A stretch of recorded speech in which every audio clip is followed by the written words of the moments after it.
आप सभी को मेरा नमस्कार। मैं डॉक्टर मनीषा तनेजा पाहूजा आप सभी का स्वागत करती हूँ। आज जो विषय मैं आपके सामने लेकर उपस्थित हुई हूँ, वो है difference between growth and development, अभिवृद्धि एवं विकास में अंतर। ये एक ऐसा प्रश्न है जो विभिन्न परीक्षाओं में पूछ लिया जाता है। तो आज हम जो बात करेंगे वो स्पष्ट रूप से अभिवृद्धि और विकास के अंतर को लेकर ही बात करेंगे। तो चलिए शुरू करते हैं। ये मेरा छोटा-सा परिचय है। मैं शिक्षा जगत से ही हूँ और मुझे 14 वर्ष से अधिक का अनुभव है शिक्षक शिक्षा में।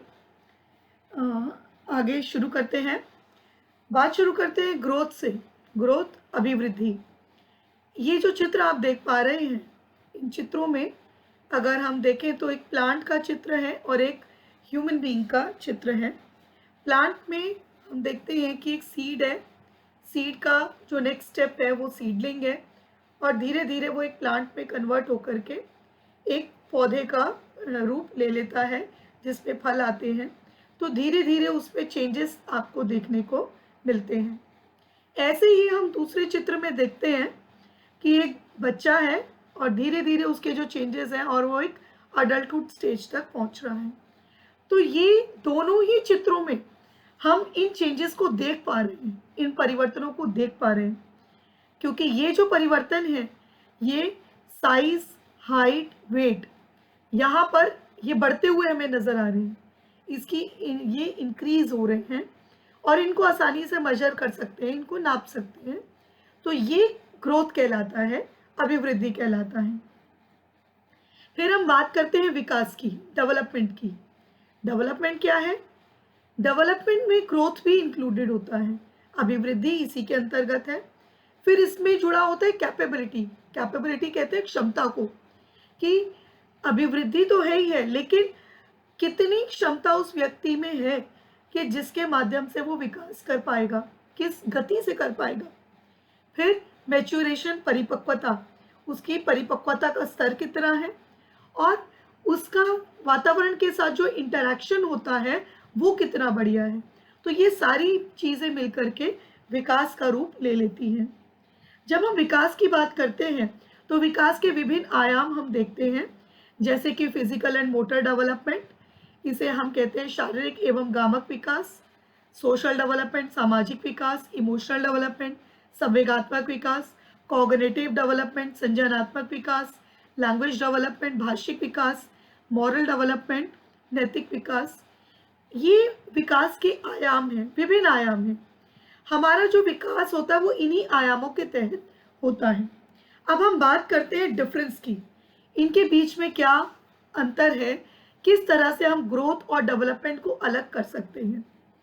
तो जैसे कि मैंने अभी बताया आपको कि ग्रोथ जो है वो डेवलपमेंट का ही एक पार्ट है। ग्रोथ और डेवलपमेंट दोनों एक साथ ही शुरू हो रहे हैं, from the time of conception दोनों ही शुरू हो जाते हैं। लेकिन अंतर केवल ये है कि जो ग्रोथ है वो तब तक चलती है जब तक एक व्यक्ति या एक प्राणी जो है, ऑर्गेनिज्म जो है, मैच्योरिटी अटेन कर लेता है, एक परिपक्वता का स्तर उसमें आ जाता है। लेकिन डेवलपमेंट जो है वो थ्रू आउट लाइफ चलता रहता है। जैसे हम ग्रोथ की बात करते हैं तो ग्रोथ हमारी अडोलसेंस हमारी खत्म होती है, किशोरावस्था खत्म होती है, तो अडल्टहुड में जैसे कदम रखता है तो वहीं तक हमारा ग्रोथ का लेवल रहता है, ग्रोथ हमारी तब तक होती है। और उसके बाद जो ग्रोथ का लेवल है वो बहुत डाउन हो जाता है, बहुत कम हो जाता है। लेकिन जो डेवलपमेंट है वो शुरू से लेकर के अंत तक रहती है, यानी जब आप अस्तित्व में आए हैं तब से लेकर के मृत्यु पर्यंत तक ये डेवलपमेंट का प्रोसेस चलता रहता है। तो ग्रोथ की अगर हम बात करते हैं तो ग्रोथ, जैसे हमने पहली स्लाइड में बात की थी कि हम इसको क्या है, ये increase in size, height, weight बढ़ता है ना, साइज, हाइट, वेट बढ़ता है। जैसे हम हाइट की बात करें, हाइट अगर 30 सेंटीमीटर है, 30 से 60 सेंटीमीटर हुई, 60 से 90 सेंटीमीटर हुई, इस तरह से इंक्रीज हो रहा है, साइज इंक्रीज हो रहा है, वेट इंक्रीज हो रहा है। तो ये क्या है, न्यूमेरिकल टर्म्स है, ये मात्रात्मक है। इसीलिए यहाँ पे कहा भी गया है कि ये क्वांटिटेटिव एस्पेक्ट है इसका। जो ग्रोथ है वो क्वांटिटेटिव होती है, लेकिन डेवलपमेंट के केस में ऐसा नहीं होता। डेवलपमेंट के केस में आप उसे मेजर नहीं कर सकते। जैसे हम यहाँ पे पॉइंट में भी दे रखा है कि ग्रोथ जो होती है वो मेजरेबल है, वो मेजरमेंट उसका किया जा सकता है, मापन किया जा सकता है, लेकिन डेवलपमेंट का मापन नहीं किया जा सकता। उसका हम असेसमेंट कर सकते हैं, हम ये पता लगा सकते हैं कि कितने चेंजेस हुए हैं, कितना चेंज आया है। फॉर एग्जाम्पल कि जैसे मैंने बात की, हम कोई बच्चे स्कूल जाते हैं जैसे, तो गर्मी की छुट्टियों में वो स्कूल नहीं आते हैं, उसके बाद जब वो स्कूल आते हैं तो मैम कई बार कमेंट करती है, अरे तुम तो पहले से बड़े दिख रहे हो, तुम्हारी हाइट तो बड़ी हो गई है। तो वो जो चेंजेस है, वो फिजिकल चेंजेस जो देख पा रहे हैं, वो ग्रोथ तो है ही है, लेकिन फिजिकल डेवलपमेंट भी है वो। तो यहाँ पर इस तरीके से वो क्वालिटेटिव टर्म्स में भी हो सकता है एंड क्वांटिटेटिव भी हो सकता है, गुणात्मक भी है तो मात्रात्मक भी है। और जैसे हम बात कर रहे हैं ग्रोथ की, तो ग्रोथ किसी बॉडी के पर्टिकुलर पार्ट में होती है, वहाँ किसी बॉडी के पार्ट में ग्रोथ हो रही है, कोई बॉडी पार्ट की ग्रोथ हो रही है। लेकिन जो डेवलपमेंट है वो ओवरऑल है, वो इंटीग्रेटेड वे में होता है, ऑर्गेनाइजेशनल होता है, एक साथ होता है। क्योंकि और वैसे भी जो डेवलपमेंट होता है वो कभी भी अकेला नहीं चलता, वो अपने डिफरेंट एस्पेक्ट्स को साथ लेके चलता है। कभी जो फिजिकल डेवलपमेंट है वो इंटेलेक्चुअल डेवलपमेंट को साथ लेके चलता है, दोनों साथ साथ हो रहे होते हैं। कभी सोशल जो है वो इमोशनल को लेके चल रहा होता है, कभी सोशल मॉरल को लेके चलता है। तो ये जो डेवलपमेंट होते हैं ये अकेले नहीं होते, ये एक दूसरे का साथ लेकर के ही आगे बढ़ते हैं। तो इस तरह से हम कह सकते हैं कि ऑर्गेनाइजेशनल होता है। और क्योंकि जब हम डेवलपमेंट की बात कर रहे हैं तो डेवलपमेंट मीन्स ओवरऑल चेंजेस, इसीलिए इसे इंटीग्रेशन में लिया जा रहा है, ओवरऑल चेंजेस होते हैं ये। फिर हम कह सकते हैं कि जो ग्रोथ है बेसिकली ये हेरिडिटी से रिलेटेड है, जेनेटिक्स से रिलेटेड है, क्योंकि ये जो फंक्शन है ये ऑर्गेनिज्म का फंक्शन है, मेनली एनवायरमेंट्स के का नहीं है, ये ऑर्गेनिज्म का फंक्शन है। जेनेटिक्स इसमें इन्वॉल्व है, हेरिडिटी इन्वॉल्व है। जैसे हम ग्रोथ के केस में कहते हैं कि बच्चे की हाइट जो है वो कम रह गई, क्यों? क्योंकि जो उसके पेरेंट्स हैं उनकी हाइट भी कम है, तो एक हेरिडिटी से उसे ट्रेट मिला हुआ, तो इसलिए उसकी ग्रोथ इफेक्ट हो गई है। लेकिन जो डेवलपमेंट होता है, डेवलपमेंट में इन्वायरमेंट भी इंक्लूडेड है। जो जेनेटिक्स है, जो हेरिडिटी है वो तो है ही, साथ में एनवायरनमेंट भी इफेक्ट करता है डेवलपमेंट को।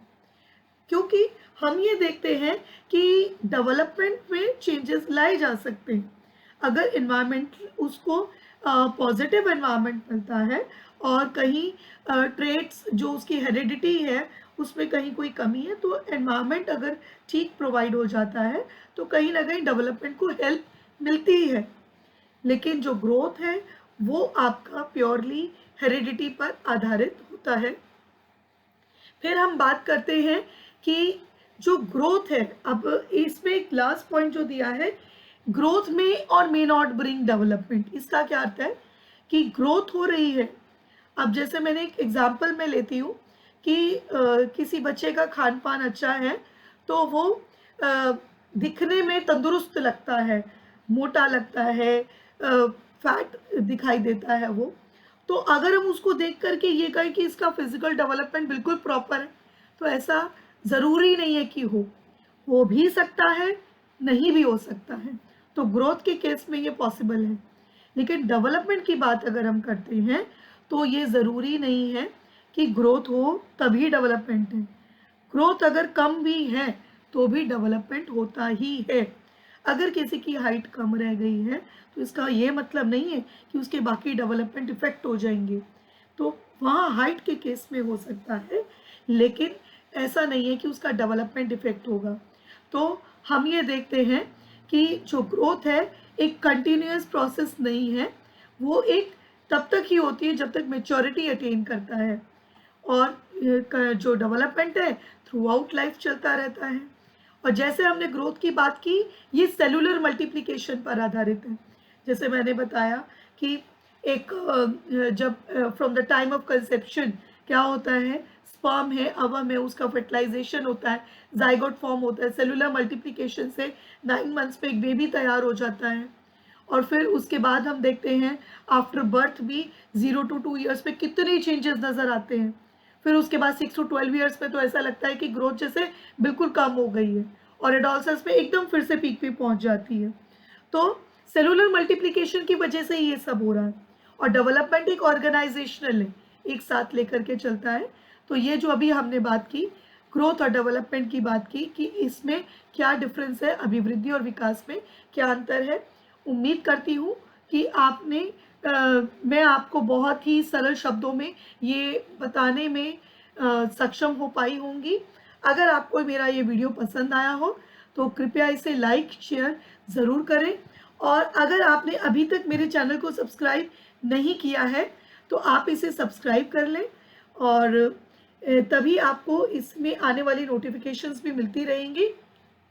आपने अपना कीमती समय दिया, इसके लिए आपका बहुत बहुत धन्यवाद। नमस्कार।